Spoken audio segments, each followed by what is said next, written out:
इंसानी इतिहास में भूत की कल्पना क्यों पैदा हुई होगी, प्रशांत कांबळे इनका सवाल है।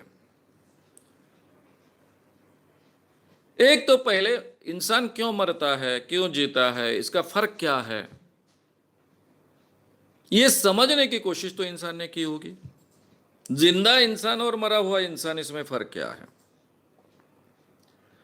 और जो भी बुद्धि इंसान के पास थी, जो भी इंटेलिजेंस इंसान के पास था, इसके आधार पर उसने कोई तो भी ऐसा एक प्राण तत्व शरीर में होता है जो निकल जाने के बाद में आदमी मरता है, ये उसमें से निष्कर्ष निकाला। इसको हम आत्मा कहते हैं। आगे चलकर उसके अनुभव से उसके ध्यान में आ गया कि दो तरह का जग होता है, दुनिया होती है। एक लाइव, हिलने डुलने वाला, बढ़ने वाला, और दूसरा स्टैटिक, जिसको हम जड़ कहते हैं। जैसे पत्थर है, मिट्टी है, पानी है। ये जो है, जो स्टैटिक है, जड़ है, और एक दूसरा जिसमें चैतन्य है। अब पेड़ भी बढ़ते हैं, इसलिए पेड़ को भी उन्होंने चैतन्य में ले लिया, लाइफ में ले लिया। तो पूरी तरह से फिलोसॉफिकल दो बातें बनी इसमें से, एक जड़, दूसरा चैतन्य। और ये चेतन बनने के लिए, चैतन्य संस्कृत शब्द है, चेतन बनने के लिए उसमें कोई तो भी आत्मा होनी चाहिए, प्राण तत्व होना चाहिए। इसलिए जो भारतीय धर्म है वो ऐसा मानते हैं कि ये जो प्राण तत्व है या आत्मा है, वो हर चेतन चीज में होती है। इवन पेड़ों में आत्मा होती है, यहां तक माना जाता है, क्योंकि पेड़ बढ़ते हैं, उगते हैं, पेड़ पौधे सभी। लेकिन जो प्राणी जगत है, कीटक जगत है, उसमें तो आत्मा होती है, भारतीय मानते ही हैं। बाकी काफी जो धर्म है वो केवल इंसानों में आत्मा होती है ऐसा मानते हैं। तो ये आत्मा, ये भी एक कल्पना हमने जो इजाद की, ये हमारे इंटेलिजेंस का ही परिचय था। अब इसी आधार पर कभी कभी उन्होंने किस व्यक्तियों को, किसी व्यक्तियों को पजेस होते हुए देखा है।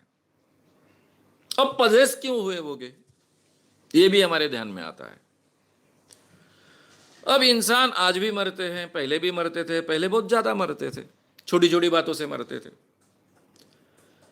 एक व्यक्ति है,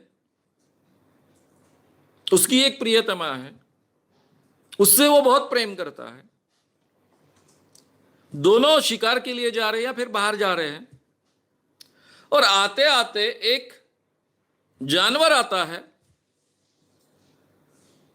और इसको मार डालता है, इसके प्रियतमा को मार डालता है, उसके सामने उसको खा लेता है। ये कुछ नहीं कर पाता है। तो ये बेबस आदमी अपनी प्रियतमा, जिसके साथ में बहुत प्रेम करता है, उसको नहीं बचा पाया है।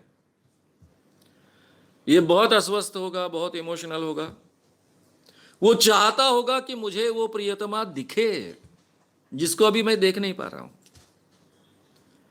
और हमारा मन कैसे काम करता है, माइंड कैसे काम करता है, इसके बारे में हमारी जानकारी उतनी आज जैसे डेवलप जानकारी नहीं थी। ये जो इसकी तीव्र इच्छा है, दर्द की अवस्था में है, दुख की अवस्था में है, इमोशनल अवस्था में आदमी हाईली सजेस्टिबल होता है। और मन में उसकी तीव्र इच्छा है कि मेरे प्रियतमा का मुझे दर्शन होना चाहिए, मुझे वो दिखनी चाहिए, वो मरी नहीं है, वो जिंदा है, मुझे दिखनी चाहिए, और उसको दिखनी शुरू हो जाती है। अब ये हमारे माइंड का सामर्थ्य है, इसको हम आज के जमाने में हेलुसिनेशंस कहते हैं।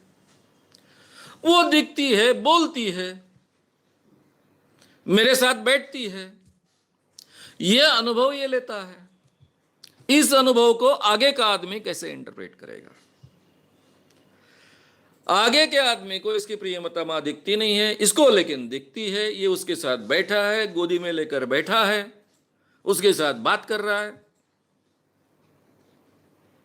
ये उसको किस कर रहा है, उसके साथ अलग ढंग से व्यवहार कर रहा है।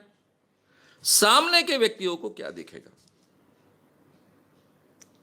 कि इसके आदमी का व्यवहार कुछ तो भी विचित्र चल रहा है, और इसको शायद इसकी प्रियतमा के आत्मा ने लपेट लिया है, जकड़ लिया है, ये बुद्धग्रस्त हुआ है, इस ढंग की ये पदेशन के कारण, लोग इसको पदेश बोलते हैं, ये पदेशन के कारण ये कल्पना आई होगी कि भूत होते हैं। और ये अनुभव मैंने जो कहा वो कोई अपवाद नहीं है।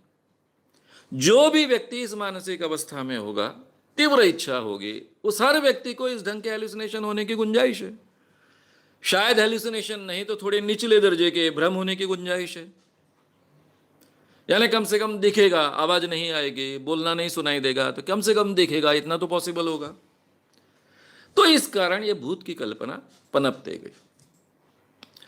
कुछ लोगों का बर्ताव जो है अनकंट्रोलेबल हो जाता है। एक नॉर्मल व्यक्ति है, किसी कारणवश वो अनकंट्रोलेबल हो गया है। ऐसी कई बीमारियां होती है इंसान के जीवन में। रात दिन उसी विचारों में रहा, विचारों में रहा, विचारों में रहा, उन विचारों ने उसको जकड़ लिया, कोई तो भी बीमारी हो गई, वो अलग ढंग से बर्ताव करने लग गया। अरे भाई, कल तक जो आदमी बहुत नॉर्मल था, मुझे पहचानता था, मेरे साथ अच्छी बात करता था, वो आज अलग ढंग से बर्ताव कर रहा है, मुझे पहचान नहीं रहा है, अलग ही दुनिया में है। तो ये फिर कोई तो भी दूसरी दुनिया का होना चाहिए, तो इसको किसी ने पदेश कर दिया। तो ये जो इंसान के जीवन में, ये कोई एक दो चार लोगों के जीवन में नहीं, कई बड़े पैमाने पर लोगों के जीवन में जो अनुभव आते थे, ये अनुभवों के आधार पर उन्होंने भूत की कल्पना की होगी। और जब हमारे धर्म बने 2-2,500 साल पहले, तब तक ये कल्पना हर सोसाइटी में पनपी होगी। आत्मा की कल्पना और भूत की कल्पना, दोनों कल्पनाएं पूरे सोसाइटी में पनपी है। और इसलिए जब धर्म ग्रंथ लिखे गए, उनमें भी इसके उल्लेख आते गए, उसमें भी भूत आते गए, घोस्ट आते गए। तो ये इसके पीछे का साइकोलॉजिकल और सामाजिक कारण होना चाहिए, ऐसा हम कह सकते हैं।